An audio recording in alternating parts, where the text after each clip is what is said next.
No one will be able to be armed. We will take all weapons.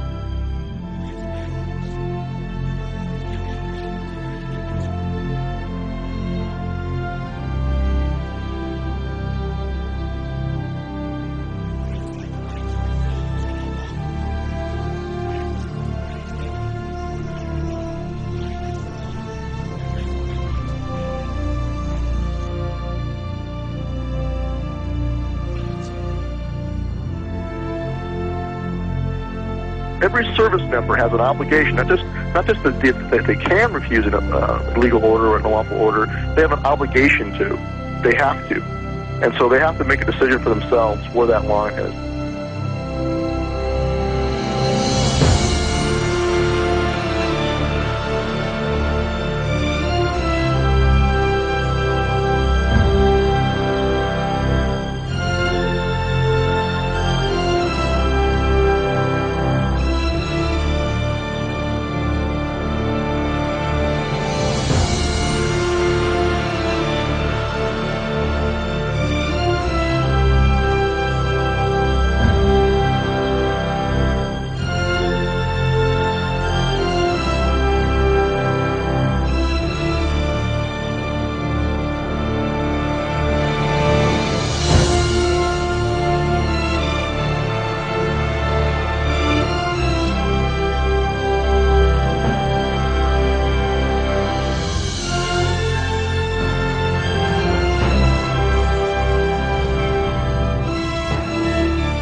That anyone can understand why these people, after 6 days, are still in this filthy, miserable convention center. Why are they still here? There's the freeway here. I tell you what I would have done, what I would still do, I would say, let them walk out of here. Let them walk away from the filth. Let them walk away from the devastation. Let them walk away from the dead bodies in here. Let them walk out of there because I'm standing right above that convention center. And what they've done is they've locked them in there. The government said, you go here and you'll get help. Or you go in that Superdome and you'll get help. And they didn't get help. They got locked in there and they watched people being killed around them. And they watched people starving.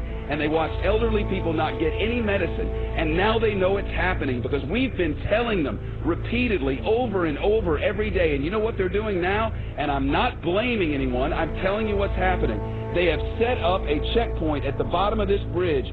This is the bridge that takes you from New Orleans over into Gretna, from Orleans Parish into Jefferson's Parish. It's the only way out. It's the connection to the rest of the world. And they've set up a checkpoint, and anyone who walks up out of that city now is turned around. You are not allowed to go to Gretna, Louisiana from New Orleans, Louisiana. Over there, there's hope. Over there, there's electricity. Over there, there's food and water. But you cannot go from there to there. I think the government will not allow you to do it. It's a fact. I don't know, man. Let them walk out of here. Let them walk the hell out of here. Let them get on that interstate and walk out. We had Walmart deliver 3 trucks of water, trailer trucks of water. FEMA turned them back. They said we didn't need them. This was a week ago. FEMA, we had 1,000 gallons of diesel fuel on a Coast Guard vessel docked in my parish. The Coast Guard said, come get the fuel right away. When we got there with our trucks, they got a word. FEMA says, don't give you the fuel. Yesterday, FEMA comes in and cuts all of our emergency communication lines. They cut them without notice. Our sheriff, Harry Lee, goes back in, he reconnects the line, he posts armed guards on our line and says no one's getting... That's why we issued our declaration of 10 orders that we will not obey. And what those are designed to do is to get the troops thinking ahead of time about where the line in the sand is in advance. And that's what we're hearing in feedback from people in National Guard units is that in Katrina, that's kind of what happened, is the police and the military there, the National Guardsmen, were caught off guard and really hadn't thought about it in advance. Walking up and down these streets, you don't want to think about the stuff that you're going to have to do. Somebody pops around the corner. Let me shoot in America. Yeah. And what we're hearing is that it won't be the same way next time. There'll be more who will say, no, I'm not going to do that.